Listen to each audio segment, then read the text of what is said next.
Hey guys, welcome back to another Operation Arsenal review. Today we beat Newcastle away from home. It's another away win this season. There is a stat going around and I couldn't believe it. We have won double the amount of games away from home this season compared to last season. 8 away wins compared to 4. And there is still some to come. So it's not all negative this season, but mostly it's negative. I guess you could say that's a bit of a silver lining. We have improved our away form, and a 2-0 win away against Newcastle is not the easiest place to go. Typically, Arsenal do a good job there, so I'm actually very happy and very relieved we picked up the win, but a pretty pointless game, to be honest. Looking at the fixture list, we've got a few big games coming up. We've got Chelsea, of course, in the Premier League, and excluding the Europa League, we've got Villarreal on Thursday. We have some very winnable games, and we should be, I think, picking up a maximum 4 wins.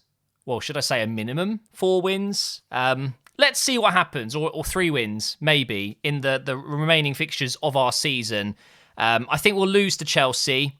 And that's, I think, pretty inevitable because they're just in such better form than us. But maybe the other games we can win, and somehow we might find ourselves finishing in a slightly better position than 9th. I was saying on stream, and again, follow me if you want to go ahead and check out the watch-alongs, which I do live. The link is down below. I was saying I couldn't believe the fact that we are so far off. If you had told me after the Fulham game at the start of the season when we won 3-0 away from home, do you remember that? You remember we started so well, and if you had said that we'd finish in 9th, 10th, 11th, my God, I would have laughed at you. Yet here we are. Unbelievable. So let's talk about the game because, I know at this point it's a little bit pointless because we're not going to get European football via the Premier League, but it's still important to look at what we're doing well. And of course, we still have the Europa League to fight for. So going into Thursday, what positives can we take from today? Gabriel Martinelli. What a player. Why he isn't getting more game time, I don't know. He was amazing today. Got very fortunate towards the end. There was a sending off. Fabian Schär came on for Newcastle and slid in behind Gabriel Martinelli, stud showing, took him out. He got an instant red card, and Gabriel looked like he picked up a serious knock. Thankfully, he's okay, but what a cross into Aubameyang for our second goal. It was El Neni with our opening goal, just 5 or 6 minutes in. Great timing to score. We actually started the game really well and scored for once. Sometimes we start well but don't score, and then we'll go on to concede, Today we actually really kicked off the game well, but Gabriel Martinelli's cross into Aubameyang was absolutely perfect. He played as a striker towards the end once Aubameyang was taken off, and I'm so glad Aubameyang got his goal on his return just 2 weeks ago in hospital with malaria, and now playing again in the Premier League and scoring goals. It's pretty remarkable. Hooray for science and hooray for medication. Unbelievable, it really is. I think Martinelli is better on the left side. I believe he is going to be a better winger than a striker, but the fact that he can play both is great. Going into Thursday, Gabriel Martinelli has to start. It is as simple as that. I want him on the left and I want Saka on the right. Whether we go with Pepe somehow maybe up front or as a 10, or maybe we go with Smith Rowe as a 10 and then Aubameyang as a striker. Of course, Lacazette is still going to be injured. I don't really know what Arteta's going to do on Thursday. Who knows what Arteta's going to do for most of these games lately. Apparently, we fancied experimenting with a completely new system in the first leg against Villarreal. So thanks, Arteta, for that one. Why would you trial a new system, a false 9 formation, just because you saw Pep do it the week before or the game before? Whatever, man. It seems a bit silly to me. But I think what we saw today from Gabriel Martinelli is enough. That is it now. There's no question this man is good enough to play. This kid is good enough to play on that left side. With Saka on the right, Smith Rowe in the middle, that is exciting. We have young players in those positions, very young players that are nowhere near their peak. And that is very exciting for Arsenal Football Club if we can keep hold of them in the next few seasons. As I said, Aubameyang up front, getting a goal today and actually looked a lot better. He seemed like he's kind of getting back to his old self, and scoring a goal will absolutely help. Now, talking about central midfield now, Ceballos and El Neni. I said El Neni got the goal, and actually I thought he had a pretty good game. But Ceballos, first of all, why is he starting? If we've already decided to let him finish his loan and go back to Spain in the summer, then why are we bothering? He is a liability. He's slow. The only thing I like about Ceballos, he can pick out a pass. There's no denying when he passes it forward, it's not too bad. But I can't help but feel like we're shoehorning him into the team when maybe we could play Xhaka back in his original position and play Cedric or even Saka as a left back. You know, I really strongly believe that Ceballos should be nowhere near the first team, especially because he's not going to be here next season. What's the point? So, again, talking about Thursday, for me, I want to see Xhaka and Partey. I don't think El Neni will start. I think he was literally in the team today, providing rest for other midfielders. I think Xhaka, Partey, and Smith Rowe, or maybe Ødegaard as the 10. I thought Ødegaard did all right today. And then I'd play Cedric or Saka at left back. Really impressed with Gabriel today. I thought he did a fine job. Whether Mari's going to play ahead of him, I don't know. But either way, I'm happy with that choice. I think Gabriel and Mari are very good options for us. But that moves me on to David Luiz. And I feel awful because this guy may have played his final game for Arsenal.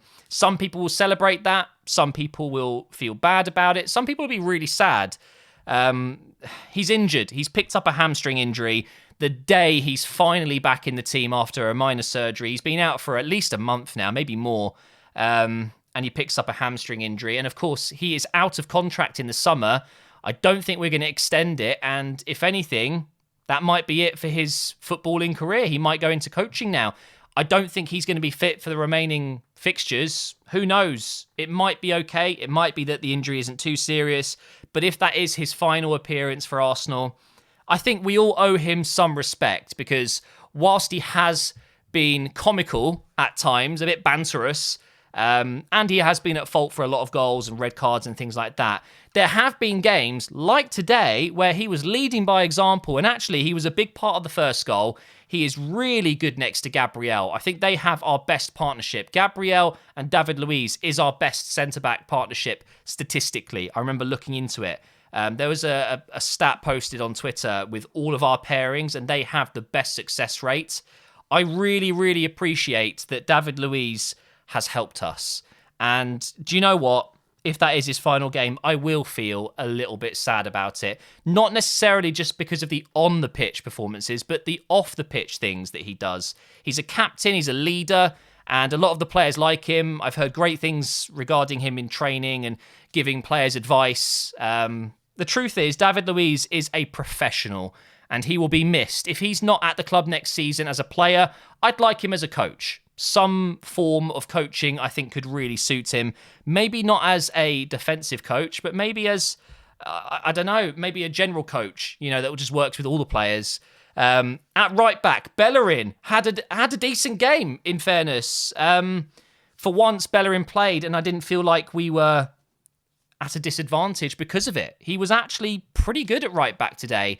Now, whether that's because we're playing against Newcastle, a team that have struggled this season, they didn't really do much down their left wing to put pressure on Bellerin, but I honestly feel like he was okay today. Again, he's not going to play on Thursday. We all know it's either going to be Chambers or Cedric, and I'm fine with that. But well done to Bellerin for performing well. Last but not least, Matt Ryan in goal.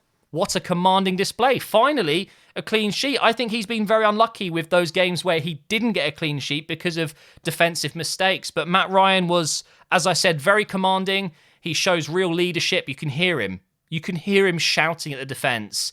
And I don't think you get that as much with Leno. I don't think Leno has done enough to be dropped. Yes, he's made some mistakes, but he's also made some vital saves against Villarreal, no less. He stopped it from being 3-1, 4-1. Really thought he had a decent enough game. Again, maybe there's a little bit of rotation in mind there just to keep energy high, but with goalkeepers, I don't think you mess around like that. I think clearly Arteta isn't trusting Leno at the moment as much as maybe he has done. So well done to Matt Ryan. He came in and did a really good job today. Overall, it was a really decent performance. The stats are really in our favour. We had plenty of chances. Let's talk about Newcastle before the end of the video here, because I do like Newcastle. I like their players that they've got. I don't really like the setup. I don't like Bruce. Steve Bruce, I think, is an archaic manager. Yeah, I would be getting rid of him as soon as possible. But when you look at their team, St. Maximin and Callum Wilson as a front two, and then obviously they brought on Jolinton, who I know is a bit of a meme, but let's be fair, he is still a tough player to play against at times. St. Maximin is the player I would take from that team, though. He is a baller. Whether he'll be there next season or not, I don't know. I would welcome him to Arsenal, but big fan of Almiron. Sean Longstaff was brilliant today, had some good moments in midfield. I think defensively they could be much better. It was a shame that Cher came on in the second half when Fernandez picked up a yellow card, which was definitely a yellow card, but then got a red card in the 90th minute. It was one of the most stupid tackles I've seen in a long time. You're 2-0 down into the 91st minute of injury time. Why are you sliding in behind Martinelli, studs up, and getting sent off? It's moronic defending, and it's let their team down because there'll be a defender down next time around. You know, he's going to get a 3-game ban because of that. Just silly. But ultimately, this game did not have much weight to it. It's all about Thursday, guys. I will be live on Thursday night to watch the semi-final second leg at the Emirates. 2-1 down on aggregate. A 1-0 win would be enough to take us through to the final, inevitably to play it against Manchester United. Please do join me live on Thursday night. I would say I can't wait for it, but I am extremely nervous. It's the biggest game in a long time, and it'll be eclipsed if we make it through to an even bigger game in a Europa League final where Champions League would be on the line. Yeah, that's going to be mad. Thank you so much for watching, and I'll see you guys next time.